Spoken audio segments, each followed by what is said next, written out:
বন্ধুরা কেমন আছো সবাই? আশা করছি তোমরা সবাই ভালো আছো আর আমিও ভালো আছি। একটা কথা হঠাৎ করে তোমাদেরকে বলছি, ভেবো না যে এটা ইললজিক্যাল কথাবার্তা। কথাটাকে বলে নিই, তারপরে বুঝতে পারবে। এখন তো খুব মেকআপের যুগ। এখন বিয়ে বলো, যে কোনো ওকেশন পারপাস আমরা সাজুগুজু করি। আমি তো ধম্মে কম্মে একবারই আমার ওই বিবাহবার্ষিকীতে ওইভাবে সেজেছিলাম। তো এরকম সাজগোজ এখন প্রায় প্রত্যেকটা পার্টি ওয়ারে বা যে কোনো অনুষ্ঠানে মানুষে কিন্তু সাজে। আগে এরকমটা ছিল না। আমার যেই জেনারেশনে বিয়ে হয়েছে সেই সময় কিন্তু এত মেকআপ কিন্তু ছিল না, তারপরেও ছিল। তারপরে আবার আমার আগের জেনারেশনে শুধুমাত্র কি হতো, খড়ি মাটি দিয়ে এই টিপ টিপ টিপ টিপ টিপ টিপ দেওয়া হতো, সেগুলো আমি দেখেছি। আর আগেকার দিনে এরকম মেকআপ আর্টিস্ট থাকতো না। কি হতো, পাড়াতুতো মহিলারাই যার বিয়ে হচ্ছে সেই মহিলাকে বা সেই মেয়েটিকে সাজিয়ে দিত। এরকমটাই হয়েছে আমার সময়। যেটা হয়েছে তোমরা শুনলে আশ্চর্য হয়ে যাবে, আর আমিও সেই সময় আশ্চর্য হয়েছিলাম যে আমার চুল প্রায় নেই বললেই চলে। কমসে কম কোনো স্টাইল করা যাবে না, এটা বাস্তব সত্যি কথা। তো এবার আমাকে যে সাজিয়েছিল আমাদের পাড়ারই একটা ছেলে, সে কোনো কিন্তু ফলস চুল বা এক্সটেনশন ইউজ করেনি, কিন্তু সে খুব সুন্দর করে কিন্তু ওই খোপা একটা করে দিয়েছিল। এত ক্লিপ লেগেছিল, এত ক্লিপ, বুঝতে পেরেছো? প্রত্যেকেরই লাগে, এটা আমার ক্ষেত্রে নতুন নয়। ওই যে জাভি ক্লিপ না আভি ক্লিপ থাকে না, তারপরে ওই ছোট ছোট ক্লিপ, এই ঢেউ খালানো ক্লিপ, এই ক্লিপগুলো থাকে না, সেই সমস্ত ক্লিপগুলো দিয়ে কিন্তু আমাকেও মানে চুলটা করেছিল। এইবার যখন আর কি খুলেই যাচ্ছি ক্লিপ, খুলেই যাচ্ছি। তো এই কথাটা কেন বললাম, কারণ চারিদিকে এত লাফালাফি হতে দেখছি, কিন্তু তারা বুঝতে পারছে না যে এই লাফালাফি করে কোনো লাভ হবে না। তারা মতলব একজন ক্রিয়েটার আর বেশ কিছু ভিউয়ার, সব ক্রিয়েটারের কথা বলিনি আমি, একজন ক্রিয়েটার আর বাদবাকি হচ্ছে ভিউয়ার। তারা এত লাফালাফি করছে, বিশেষ করে এই গ্রুপটা ভেঙে যাওয়ার পরে, তারপরে টোটাল বিষয়টা সামনে আসার পরে এত লাফালাফি করছে, আমি দেখে জাস্ট হাসছি। হ্যাঁ, এখনও ওই মাথার ক্লিপ খোলা তো শুরুই হয়নি। খোপার যে কাটা, সেই কাটাগুলো তো এখনও খোলা শুরুই হয়নি, তার আগেই এত লাফালাফি। সমাজদার কে লিয়ে ইশারা হি কাফি হ্যায়। এইটুকু তো বললাম। এইবার তোমাদের বলি, কিছু মানুষ ভাবছে যে ভাঙন ধরেছে, যেটা কিনা ভাঙারই ছিল। তো ভাঙন ধরেছে, এইবার মনে হয় তারা কিছু ফায়দা করতে পারবে। এখানে তারা মিন্স একজন ক্রিয়েটার বাদবাকি ভিউয়ার, ঠিক আছে? তারা মনে হয় বিশেষ কিছু ফায়দা করতে পারবে। দেখো কি হবে না হবে সেটা কিন্তু আমার জানা নেই, কারোরই জানা নেই। কি হবে না হবে সেটা কারোরই জানা নেই, কিন্তু এই যে হাত পা মারছে, এই যে হাত পা ছুটছে, তার ফলে কি হবে না হবে সেটা না হয় দেখাই যাক। আমাদের গ্রুপে এই ভাঙনটা ধরার ফলে বা পরে যে কিনা শুধুমাত্র মহিলাদের পেছনেই পড়ে থাকে আর নোংরাভাবে অ্যাটাক করতে থাকে, সে ভাবছে সে জিতে গেছে। এরকম বহু মানুষের ধন্দে আছে যে তারা জিতে গেছে। অ্যাকচুয়াল জেতা হারা সবটাই তো ওপরওয়ালার খেল। এবার রইল কিছু লিগ্যাল প্রসেস। এতটাই কি সহজ? কারণ এখানে আমি দেখছি খুব আর কি বিবির বর্দি এদেরকে মারাত্মক পরিমাণে অয়েলিং, বাটারিং, যাই বলো না কেন আইএনজি যুক্ত করে করা হচ্ছে। আর আমি তো সবসময় সবার নেগেটিভ চর্চার পাত্র ছিলামই, ওটা বড় কথা নয়। কিন্তু আমি যেটা দেখছি যে এতদিন পর্যন্ত যেইভাবে নোংরাভাবে আক্রমণ করা হচ্ছিল, এখন হঠাৎ করে চা বাগানের মালিক হয়ে গেল। দর্শকরাও পাজলড হয়ে যাচ্ছে। দর্শকরা বলছে মালিক বলো না লেবার বলো, কিন্তু তার মুখ থেকে লেবার বেরোবে না তো, কারণ অয়েলিং বাটারিং সর্বসমক্ষে করছে। হ্যাঁ, উদ্ধার হতে হবে তো, উতরাতে হবে তো। এদিকে বলছে দৌড় করাবো, হ্যানা করাবো, ত্যানা করাবো, কত কিছু বলছে, আর মাত্র কিছুদিন কত কিছু বলছে। আবার ওদিকে পরাণে ভয় এতটাই যে যাদেরকে বলছে তোরাও বুঝবি ঠেলা, তাদেরকে অয়েলিং বাটারিং করা হচ্ছে। এ কি আর আমরা বুঝি নে? এ কি আমরা বুঝি নে? আমি আমি আমি এটা কি আর আমি বুঝি নে? যাকে নিয়ে নোংরা নোংরা ভাষায় বলা হয়েছে এতদিন, এই যে বিবির বর্দির কথা বলছি, নোংরা নোংরা ভাষায় অ্যাটাক করা হয়েছে, ছেড়ে দাও। তার থেকেও যেটা বড় কথা সেটা হচ্ছে তার সন্তানকে নিয়ে অ্যাটাক করা হয়েছে, যেগুলো কিনা সমস্তটা গোছানো টোছানো রয়েছে।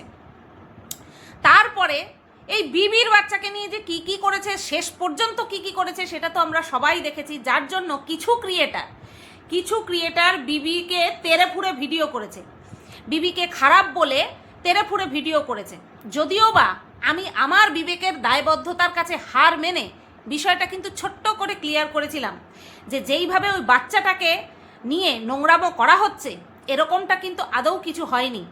কিন্তু না, অতিরিক্ত জ্ঞান যাদের থাকে বলে তারা মনে করে যে আমি মনে করছি আমার বিশাল জ্ঞান, আমার বিশাল কিছু আছে। সে আবার বলছে গুগল দেখে এসেছে, গুগল দেখে এসে জেনারেল একটা ধারণা ঝেড়ে দিয়ে চলে গেল। আর তার ফলে কি হলো, কিছু ক্রিয়েটার অন্ধের মতো বিবিকে পার্টিকুলার এই বিষয়ের ওপরে অ্যাটাক করা শুরু করলো। আর তার ফলে বিবি বাধ্য হয়ে কি করলো, পুনরায় আবার প্রশাসনের দ্বারস্থ হলো, তাই না? তারপরে সেই বিষয়টা নিয়ে পুরো একেবারে জিপলক হয়ে গেছে। কে? এই যে কিনা খুব অয়েলিং বাটারিং করছে, জিপলক হয়ে গেছে। শোন, তোকে একটা কথা বলে রাখি, তোকে উত্তর দেওয়া আমার রুচিতে বাধে, আর আমার মনে হয় প্রায় প্রত্যেকেরই রুচিতে বাধে, এটা আমার মনে হয়। তাই বলে তুই এটা মনে করিস না যে আমাদের মধ্যে চিরদিনের মতন দূরত্ব তৈরি হয়েছে, তার মানে তোর কোনো সুবিধা হবে, তুই কোনো এর ভেতর থেকে কোনো লাভ পাবি না। এতটা সহজ হবে না। এরপরে কি, যারা নিজেদের বাচ্চাদেরকে অ্যাটাক হতে দেখেছে এই অসভ্য ক্রিয়েটারের মুখ থেকে, আশা করছি তারা তাদের বাচ্চাদের প্রতি যে অন্যায় হয়েছে সেই জায়গাতে কোনো রকম কোনো আপোষ করবে না। বাদবাকি অনেক কিছুই হয়, অনেক কিছুই হতে পারে, অনেক কিছু হয়েও গেছে, কিন্তু এই জায়গাতে আমি মনে করি বাবা মা হিসাবে কেউ জায়গা থেকে তাদের পিছিয়ে আসবে না। বাস এইটুকুই কাফি। কারণ দেখছি তো 2 দিন 3 দিন ধরে দেখছি কে কোন আইন তোকে এই অধিকারটা দিয়ে রেখেছে যে কারোর অতীত তুলে দিনের পর দিন নোংরামো করে তাকে সাবধান করা। তোকে কে অধিকার দিয়েছে? তোকে কোন আইন অধিকার দিয়েছে? কে অধিকার দিয়েছে সেটা আগে বল, তারপর তো আইনের বিষয় তো আইনেই দেখবেই। কি বলেছিলিস, যতদিন ওর সাথে থাকবি ততদিন তোকে ছাড়বো না, তোকে এইভাবেই বলবো, তাই না? তোকে এইভাবেই বলবো।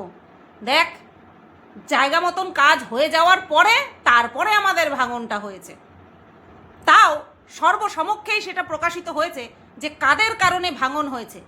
সেখানটায় আমার কোনো দোষ ছিল না। এটা হচ্ছে সবচেয়ে বড় আত্মশান্তির বিষয়। তা তুই যত খুশি অয়েলিং বাটারিং করে যা, দেখ অয়েলিং বাটারিং করে আর কদ্দূর কি হয়। এর আগে করেছিস না? হ্যাঁ, এর আগে করেছিস না ওই আলিপুরে যেটা ছিল, যেটা চলছে এখনো, সেই মানুষটাকেও অয়েলিং বাটারিং তো কম করিসনি, এইবার এইটা করছিস। করতে থাক, দেখ কদ্দূর গিয়ে ঠেকে। তেল শেষ হয়ে গেলে আবার তেল কিনে নিস, তাই না? তোর তো প্রচুর এখন ক্ষমতা। যাই হোক, এই বিষয়টা নিয়ে আমি বেশ কয়েকদিন ধরে দেখছিলাম যে নোংরামো তো করে সবসময়, এখন আগে তো নোংরামোর ইয়েটা কি যেন বলে, বস্তাটা আমার মাথায়, বিবির বর্দির মাথায় ডিস্ট্রিবিউট করে চাপিয়ে দিত। এখন টোটালি আমার মাথায় চাপিয়ে দিয়ে বিবিকে আর বিবির বর্দিকে একদম দারুণ অয়েলিং বাটারিং করছে।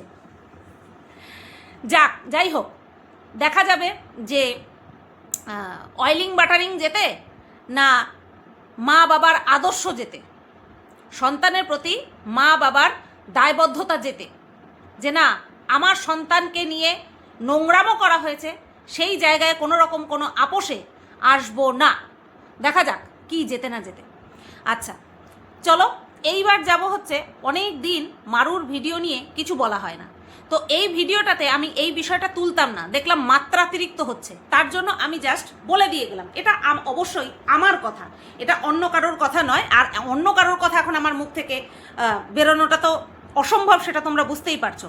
আর হ্যাঁ, আরও একটা কথা বলি, আননেসেসারি আমি এখন আর অন্য কাউকে নিয়ে আমার ভিডিওতে বলবো না। আননেসেসারি ওয়ার্ডটা বুঝতে পেরেছো? আমার যাকে কন্টেন্ট করব বলে আমি স্থির করব, অনলি তার উপরেই আমি ফোকাসড থাকবো। তাকে নিয়ে কে আদার্স কে কী বলছে সেটা নিয়ে কিন্তু আমি আর বদার্ড হব না। যদিও বা হতাম না, মাঝখানে একটুখানি দিকভ্রষ্ট হয়ে গিয়েছিলাম, আবার পুনরায় আমি আমার ফর্মে ফিরছি। আচ্ছা, মারুর ভিডিও নিয়ে বলবো। মারুর দুটো ভিডিও নিয়ে বলবো। একটা হচ্ছে তোমার না তিনটে, একটা ভিডিওর একটুখানি টন্ট করা কথা, আর একটা ভিডিওতে কমেন্টের রিপ্লাই দেওয়া, যেটা কিনা পুরো একটা ভিডিও ওই কমেন্টের রিপ্লাই দিয়ে কাটিয়েছে। আর হচ্ছে যে গতকালকের ভিডিওটা হয়েছে যে ভাড়া বাড়িতে প্রথম কী কী রান্না করলাম। এই তিনটে ভিডিও নিয়ে আমার এই আজকের ভিডিওটা হতে চলেছে। তো প্রথমে যেই ভিডিওতে ওই ভাড়া বাড়িতে গেছে, নতুন ভাড়া বাড়িতে গেছে, 3 নম্বর ভাড়া বাড়িতে গেছে, তো সেখানে মারুর শ্বশুরবাড়ি থেকে কিছু রান্না করে জিনিসপত্র পাঠিয়েছিল। আর সেই জিনিসপত্র পাঠিয়েছে যে সেটা ক্লিয়ার করে দিয়েছে কে? মারু ক্লিয়ার করে দিয়েছে।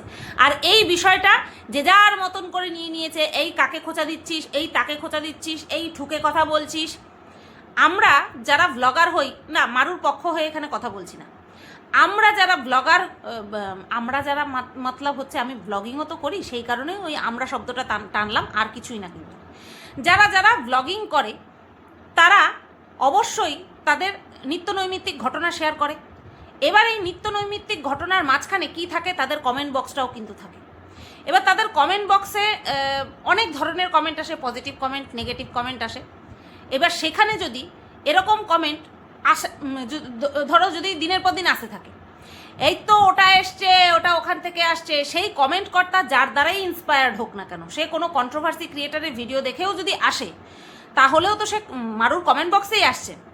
এবার সেটা দেখেও যদি মারু এটা আগে থেকেই বলে দিয়ে থাকে যে আমি কিছু মানুষের জন্য বললাম যে এটা কিন্তু আমার বাপের বাড়ি থেকে আসেনি, এটা কিন্তু অন্য কোনো জায়গা থেকে আসেনি, বাপের বাড়ি উল্লেখ করেনি, এটা অন্য কোনো জায়গা থেকে আসেনি, এগুলো এসছে কিন্তু আমার শ্বশুর বাড়ি থেকে, কেউ আবার ভেবে নিও না যে এটা অন্য কোনো জায়গা থেকে এসছে।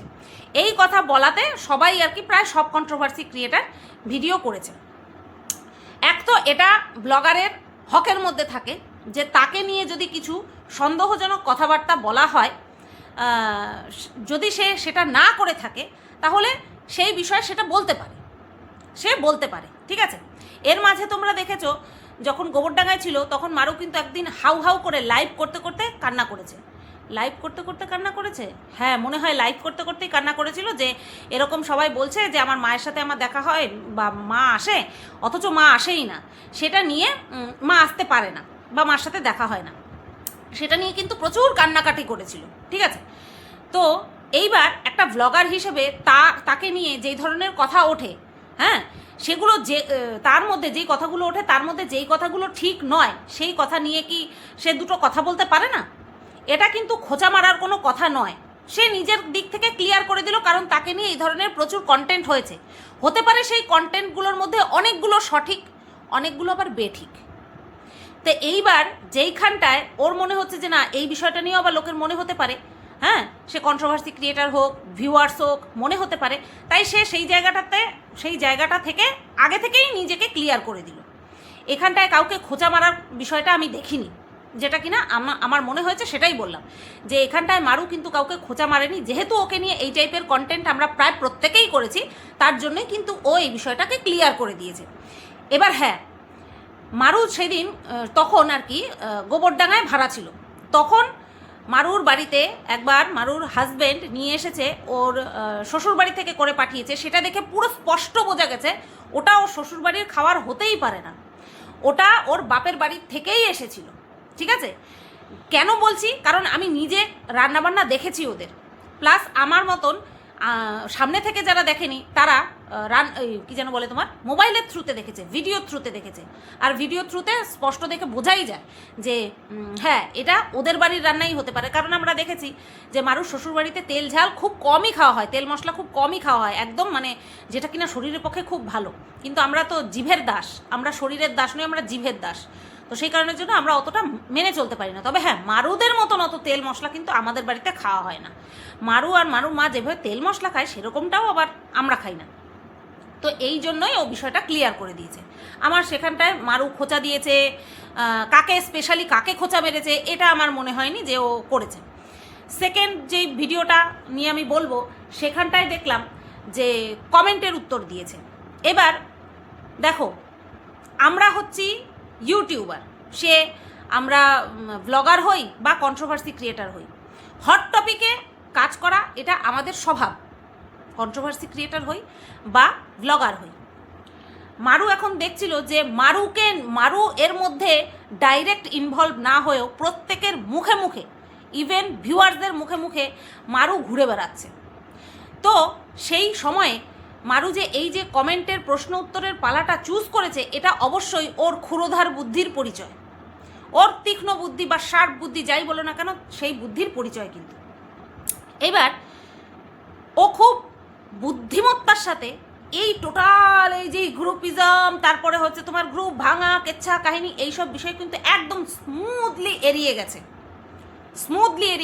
এটার থেকে বোঝা যায় যে মারু নিজে কতটা এই যে একটা গ্রুপ ছিল তার মধ্যে থেকে বিজনেস, তারপরে এই যে অশান্তি, কন্ট্রোভার্সি ক্রিয়েটাররা মারুকে ছিঁড়ে খেয়েছে, এই বিষয়টা কিন্তু ওর যে অভিজ্ঞতা রয়েছে এটা বেশ বোঝা গেছে। এখান থেকে আমি বলবো, এই জায়গা থেকে আমি এটা বলতেই পারি, মারু আমার থেকে অনেক গুণ বুদ্ধির কাজ করেছে, অনেক গুণ বেশি বুদ্ধির কাজ করেছে। কারণ আমি একজনের কাছে দুবার ঠকেও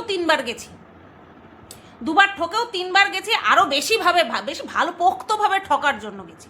ঠিক আছে, এই বিষয়টা নিয়ে যে যেভাবে ভিডিও করছে আমি মনে করছি তারা ঠিক করছে, যে তুই এতদিন বুঝিসনি, তুমি এতদিন বোঝনি, তুমি এখন বুঝতে পারছো, কোনো ব্যাপার না, একদম ঠিক বলছে। হ্যাঁ, তো যাই হোক, এই বিষয়টার ক্ষেত্রে মারু কিন্তু যথেষ্ট বুদ্ধিমত্তার পরিচয় দিয়েছে। এক হচ্ছে এই বিষয়গুলোকে এই সময়টাতে প্রশ্নোত্তরের বিষয়টাকে রেখে নিয়ে কন্টেন্ট বানিয়েছে, এইদিকে যেমন ভিউজটা কামিয়েছে। 2 নম্বর বুদ্ধিমত্তার পরিচয় দিয়েছে এই টোটাল বিষয়টাকে ইগনোর করে। কারণ ওর জানা আছে যে এই পার্টিকুলার এই মানুষগুলো কতখানি ভয়ঙ্কর হতে পারে। পুরো যেমন এখন বর্তমানে পায়েল টুর উপরে দোষগুলো চাপিয়ে দিয়েছে, পুরো একাধারে দোষ চাপিয়ে দিয়েছে, ঠিক সেই সময়টাতে মারু আর তার হাজব্যান্ডের উপরে দোষ চাপিয়ে দিয়েছিল। সেই সময়টাতে যেহেতু আমি উপস্থিত ছিলাম না, তাই অতটা ঠাওর করে উঠতে পারিনি। বুঝতে তো পারছিলাম, বুঝতে পেরেছি অবশ্যই, কিন্তু এতভাবে যে হয়েছে এটা ঠাওর করে উঠতে পারিনি, যেটা কিনা এইবার পারছি। অ্যাকচুয়ালি বিষয়টা হয়েছে, মারু যেমন নিজের মুখটা এখনো পর্যন্ত বন্ধ রেখেছে, পায়েল টু সেটা বন্ধ রাখেনি। আর এটাই এরা ভাবতে পারেনি যে পায়েল টু মুখটা খুলে দেবে, তাও সর্বসমক্ষে এসে। কথা ছিল না, এরকমটা হওয়ার কথা ছিল না।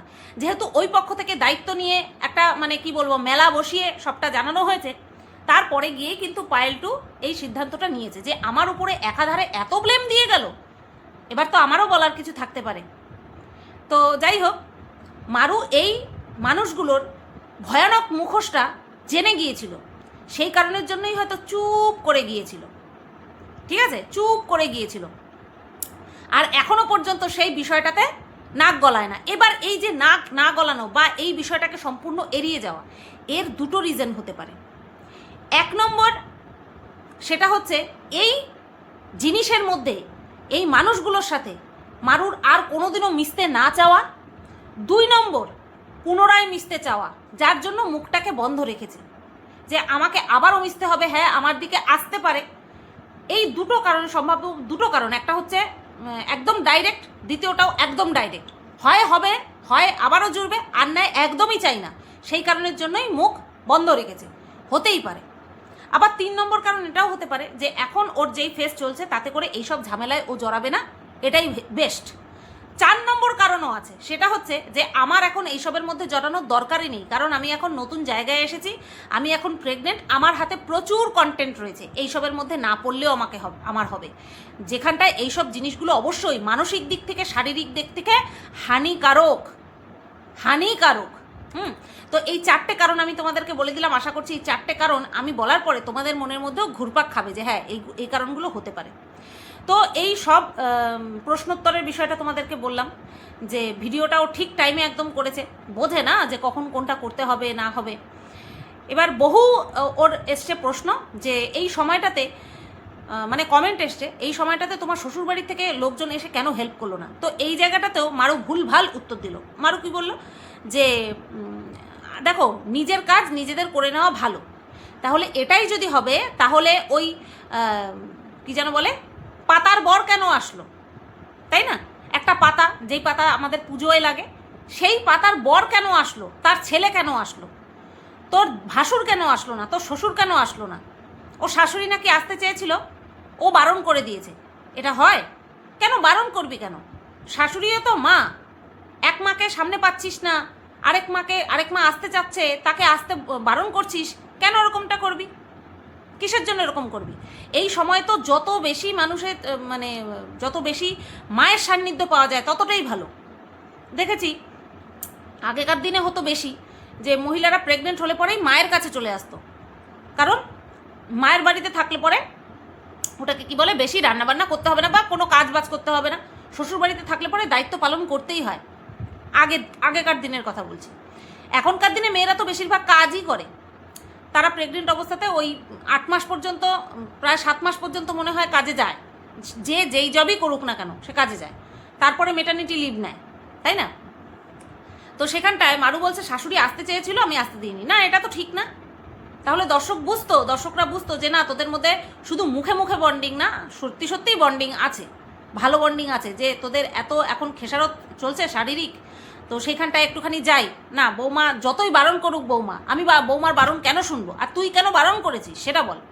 আর এই জায়গাটা একেবারেই গ্রহণযোগ্য নয়। এই যে তুই বললি যে নিজেদের কাজ নিজেরাই করে নেওয়া ভালো, এরকমটাই যদি হতো তাহলে ওই মানুষগুলোর সাহায্য তোর নেওয়ার প্রয়োজন পড়তো না, বা ওই যারা মাল আর কি দিতে এসছিল লরিতে করে তাদেরকেও তোদেরকে অনুরোধ করতে হতো না বারবার, হ্যাঁ রিকোয়েস্ট করতে হতো না যে মালগুলো তুলে দিন। তো এই কথাতে এই যে প্রশ্নের উত্তর দিয়েছিস, এই উত্তর তুই না দিলেও পারতিস, কারণ যে উত্তর দিয়েছিস সেটা নট অ্যাকসেপ্টেবল, ঠিক আছে? আচ্ছা, এই বিষয়টা গেল। তারপরে প্রশ্নোত্তরের মধ্যে বা কি ওটাকে কি বলে তোমার কমেন্টের উত্তর দিতে বসেছে, সেখানে বহু মানুষ বলেছে যে এই ঘরটা ভালো না, এই ঘরটা ভালো না, আগের ঘরটা ভালো ছিল। তো এটা বাস্তব সত্যি কথা যে যারা থাকবে তারা যদি মানিয়ে গুছিয়ে নিতে পারে তাহলে আর অসুবিধা হওয়ার কথা না। হ্যাঁ ভাঙাচোরা তো না, ছাদ আছে, সবচেয়ে বড় কথা হচ্ছে ওখানটায় এসি লাগানোর কোনো ব্যবস্থা ছিল না, বা যদি নিতে হতো এসি লাগাতে হতো তাহলে পারমিশন নিতে হতো, আর পারমিশন নিতে গেলে লোড বাড়ানোর জন্য মিটারে পারমিশন নিতে গেলে 5,000 টাকা লাগে। তো সেটা ওদের বেঁচে গেল, কারণ এখানে পারমিশন নেওয়াই আছে, তাই এসে টুকুস করে এসিটা লাগিয়ে দিতে পেরেছে। আর এই বিভৎস গরমে এসির মধ্যে থাকার থেকে মানে সুবিধাজনক বা ভালো আর কিছু হতে পারে না, যেটা কিনা ওর চোখ মুখ দেখে বোঝা যাচ্ছে যে না এবারও ঠিক আছে। সুতরাং যারা থাকবে তাদের কাছে যদি ভালো হয় তাহলে ভালো। এবার যেই বিষয়টা ওর আগের ভিডিওতে দেখছিলাম যে হঠাৎ করে না, যেদিন আর কি ভাড়া বাড়িতে গেল, নতুন ভাড়া বাড়িতে, সেই সময় বলছে যে এটাও একদম রোডের পাশে বাড়ি, রানাঘাটে যেখানে থাকতাম সেটাও প্রায় রোডের সাইডে, গোবরডাঙ্গাতেও রোডের সাইডে, এটাও রোডের সাইডে, আমার রোডের সাইডে খুব ভালো লাগে। না, তুই মিথ্যে কথা বললি, তোর রোডের সাইডে ভালো লাগে না। গোবরডাঙ্গায় যখন থাকতিস ধুলোর জন্য তুই ওটাকে কি বলে বিচলিত হতিস, আওয়াজের জন্য তোর অসহ্য লাগতো যে দূর এত গাড়ি ঘোড়া যায়।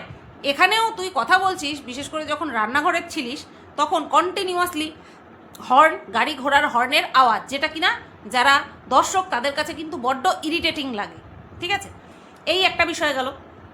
দেখে রেখেছি সব, ব্রেনটাকে সেট করে নিয়ে তারপরে বসেছি, বুঝতে পেরেছো? কম তো ধকল যায়নি ব্রেনের উপর দিয়ে।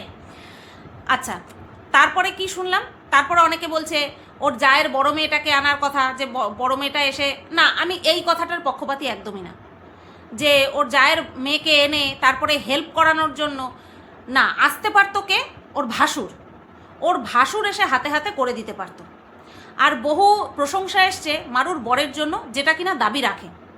এই প্রশংসার দাবিদার মারুর বর অবশ্যই, কারণ হতে পারে বাচাল, হতে পারে মানে এক্সট্রা কথা বলে, কিন্তু সে যে খাটতে পারে সেটা কিন্তু দেখা গেছে। আর আমাকে একজন কমেন্ট করেছিল, হয়ে গেল মানে মিয়ার সঙ্গে তুলনা। দেখো মিয়া যে কি জিনিস সেটা আমার আর নতুন করে আর বলার দরকার নেই, আমার আর এই বিষয়টা নিয়ে আমার বলারই দরকার নেই। সবাই সবার হাজব্যান্ডকে নিয়ে ভালো আছে, তাই না? সবাই সবার হাজব্যান্ডকে নিয়ে ভালো আছে, বাদ বাকিটা না হয় ব্রহ্মা জানেন, তার উপরেই ছেড়ে দিই আমরা। আচ্ছা, তারপরে শুনলাম না, তারপরে আসলো ভাড়া বাড়িতে রান্নাবান্নার দিন, কারণ ওই কমেন্ট প্রশ্নোত্তরের বিষয়টা তো ওই দিনই মিটে গেল। আর এইবার হচ্ছে তোমার পরের দিন, অর্থাৎ গতকালকের ভিডিওটা নিয়ে বলবো, সেখানটায় রান্নাবান্নার বিষয়টা দেখলাম। তো ওর বর চলে গেল, ওর বর যাবে হচ্ছে কলকাতায়, এরকমই দেখলাম। তো ও রান্নাবান্না করছে, রান্নাবান্নার মধ্যে ছিল ডাল, ভাজা, নানান রকমের ভাজা, ভেন্ডি ভাজা, পটল ভাজা, আলু ভাজা। তো এই কাটাকুটি করতে গিয়ে আবার হচ্ছে হাত কেটে গেছে। তুই না একটু ধীরে সুস্থে কাজ করবি, ধীরে সুস্থে, ফোনটা একদিকে সেট করে ফোনের দিকে বারবার তাকাবি না। দেখছিলাম তুই যখন ক্যামেরাটা রেখে কাটছিস, পটল কুচাচ্ছিস, তখন ক্যামেরার দিকে তাকাচ্ছিস, কোনো দরকার নেই। বটিতে কাজ নিয়ে বসে তারপরে ক্যামেরা নিয়ে বসেছিস, ক্যামেরার দিকে বারবার তাকাচ্ছিস। ক্যামেরাটা সেট করে নে না, পরে এডিট করে বাদ দিয়ে দিবি, যতটুকু রাখার ততটুকু রাখবি, বাদ বাকিটুকু বাদ দিয়ে দিবি। আচ্ছা, রান্নাবান্না যখন করছে অবস্থা খারাপ, ঘেমে নে একাকার, একেতে দোতলা। হ্যাঁ, ও আরও একটা কথা বলা হয়নি, সেটা প্রশ্নোত্তরের মধ্যেই ছিল, এটা বলে নি তারপরে বলছি। একেতে দোতলা, তার মধ্যে উপরে অ্যাসবেস্টাসের ছাউনি, ও মারাত্মক গরম। টালির ঘরে এত গরম হয় না, টালি তো মাটির তৈরি, তো টালির ঘরে এত গরম হয় না। টিন আর অ্যাসবেস্টাস দারুণ গরম হয় একেবারে। তো একেবারে টপ টপ করে ঘাম ছিল। তো যাই হোক, রান্নাবান্না করলো, করে ঠরে নিয়ে তারপরে ওর বর আসলো। বর আসার পরে একটা কথা শুনলাম, সেটা হচ্ছে অ্যাবাউট পার্সেল। যে এরকম গোবরডাঙ্গায় যখন ছিল তখন অর্ডার করেছিল একটা ড্রেস, তো মারু ভেবেছে সেটাই এসছে। মারুর বর মারুকে ফোন করে জিজ্ঞেস করেছে যে এরকম কোনো কিছু তুমি অর্ডার করেছিলে? বললো হ্যাঁ অর্ডার করেছিলাম। এবার সেটা প্রিপেইড ছিল না, হ্যাঁ, ক্যাশ অন ডেলিভারি ছিল। তো সেটা দেওয়ার পরে তারপরে মারুর বর সেইটার পে করেছে, এরকমটাই বলল। তারপরের দিন আবারও একটা ডেলিভারি এসছে। তাই এইবার এই বিষয়টা তো তোমরা শুনেই নিয়েছো যে কি বলেছে না বলেছে, যে আবারও পরের দিন আবারও একটা অর্ডার এসছে। তখন মারু ভাবছে যে আমি তো একটাই অর্ডার করেছিলাম, আর সেটা গোবরডাঙ্গায় এক দোকানে, ওর পাশের এক দোকানে রেখেছিল ডেলিভারি বয়। তো পরের দিনও সেই দোকানেই রেখেছে। এইবার মারু সন্দেহ হয়েছে যে আমি তো একটা জিনিসই অর্ডার করেছি, তাহলে দুদিন পর পর আসলো কেন? তখন ডেলিভারি বয়কে জিজ্ঞেস করলো যে এটার মধ্যে কি আছে? তখন বলছে যে ড্রেস। বলছে হ্যাঁ আমি তো একটা লেডিস ড্রেসই অর্ডার করেছি, তাহলে আগের দিন কি এসছে? তারপরে কি দেখতে পেলাম, এসছে 4টে গেঞ্জি এসছে, ওদের ঠিকানায় এসছে, ওদের নাম করেই এসছে, কারণ যেহেতু ফোন নাম্বার অ্যাড্রেস সমস্ত কিছু ছিল, তাই এসছে। এবার সেটা দেখলামও যে মারুর বর পরে বসে রয়েছে। আমি ভাবি যদিও বা এটা তোদের বোঝার মধ্যে ছিল না, তাই তোদের দোষ দিয়েও লাভ নেই। যেহেতু তোরা অর্ডার করেছিলিস, তার জন্য তোরা ভেবেছিস যে হ্যাঁ যেটা অর্ডার করেছিলাম সেটাই হয়তো এসছে। মেসেজ আসে না, দোষ দেবো না বললেও ভুল, মেসেজ আসে না। কোনো কিছু যখন ডেলিভারি যেদিন দেবে, এক্স্যাক্ট ডেটের দিন যেদিন দিতে আসছে, সেই দিন কিন্তু সকালবেলায় একটা মেসেজ পাঠিয়ে দেয়। মিশোতে বল, ফ্লিপকার্টে বল, অ্যামাজনে বল, সব জায়গা থেকে কিন্তু অ্যারাইভিং টুডে লেখা থাকে। 9 AM to 10 PM এর মধ্যে দিয়ে যাবে, এরকম একটা লেখা থাকে। তো তোর ফোনে মেসেজ ঢোকেনি যে তোর প্রোডাক্টটা আজকে ডেলিভার করে দেওয়ার ডেট, ডেলিভারি দিতে আসছে? জানি না, এই সমস্ত জিনিস খেয়াল রাখবি, কারণ অনলাইন স্ক্যাম পুরো অ্যাকাউন্ট খালি করে দেবে, দেউলিয়া করে দেবে। ভেরি রিসেন্ট আমার সঙ্গে ওরকম একটা হয়েছে। আমি সব সময় প্রোডাক্ট অর্ডার করি প্রিপেইড, সব সময় আমি আগে পে করে দিই, তারপরে মাল আসে। কেন? কারণ 4-5 টাকা হলে পরেও আমাকে কম দিতে হয়, আর ক্যাশ অন ডেলিভারিতে একটু বেশি দিতে হয়। তো সেই কারণের জন্যই এটা মিশোতে বেশি হয়।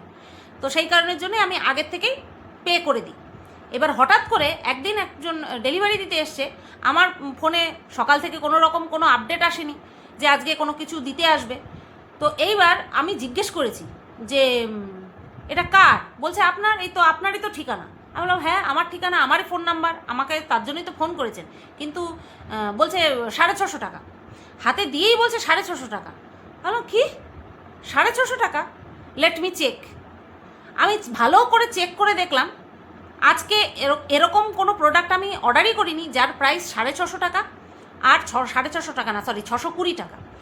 এরকম প্রোডাক্ট আমি অর্ডারই করিনি যার প্রাইস 620 টাকা, আর এরকম কোনো প্রোডাক্ট আসার কথাও না।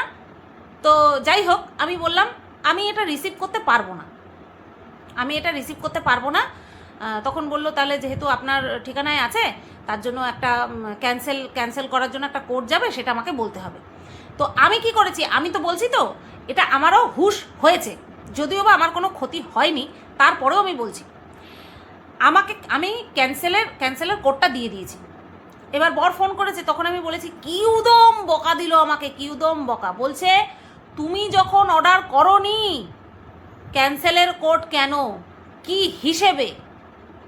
হিসেবে তুমি ক্যান্সেলের কোডটা দিলে? যখন তুমি কোনো অর্ডার করোনি তোমার নাম্বারে এসছে ভার মে যায়, সেটা তোমার দেখার দরকার নেই। তুমি যখন অর্ডার করোনি তুমি কোনো ক্যান্সেলেশন কোড দেবেও না।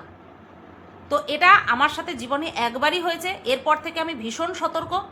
আর আজকে আমার এই ভিডিও থ্রুতে সমস্ত পাবলিককে, আমি জানি তোমরা সবাই সচেতন, কমসে কম আমার থেকে তো সবাই বেশি সচেতন, তারপরেও আমি এই বার্তাটা দিয়ে গেলাম যে এরকম যদি কোনো কিছু আসে যেটা কিনা আমরা অর্ডার করিনি, আমাদের দোরগোড়ায় চলে এসছে, আমাদের কাছে ক্যান্সেল করার জন্য কোড চাইছে, সেটাও যেন আমরা না দিই। আমি নিজেকে ইনক্লুড করেই বললাম, ঠিক আছে? তো এরকম কাজ করিস না।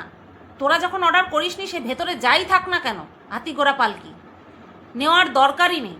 এটা আমি নিজেকেও বলছি, বাদবাকি সবাইকেই বলছি, মারুকে নিয়ে সবাইকে বলছি।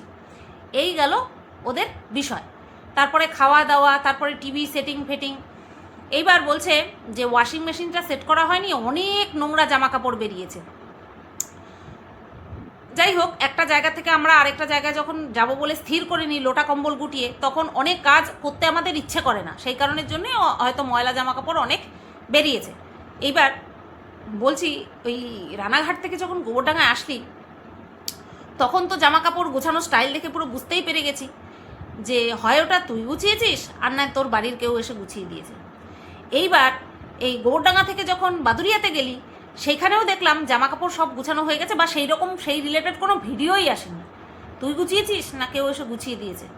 সেই সময় তো তুই প্রেগনেন্টও ছিলিস না, আর এখন তো তুই প্রেগনেন্ট কথাটা বলাতেই একটা জিনিস মনে পড়লো, সেটা হচ্ছে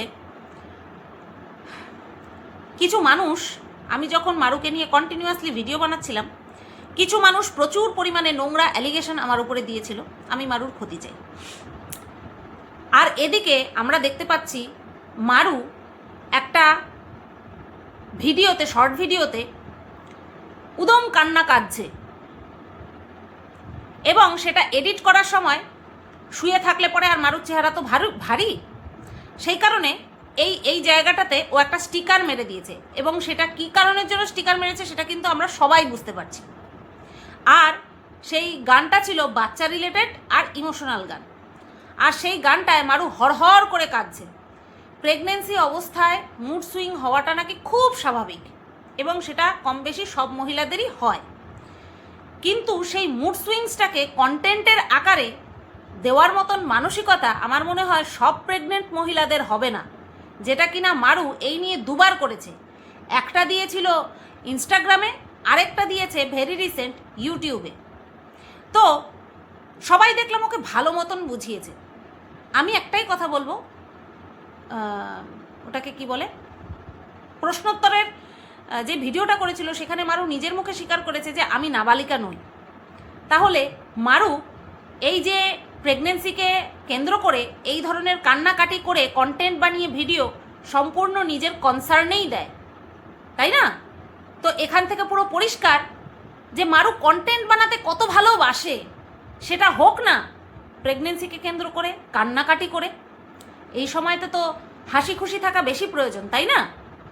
তো যাই হোক, ওকে শুধু কাঁদতেই দেখি আমরা।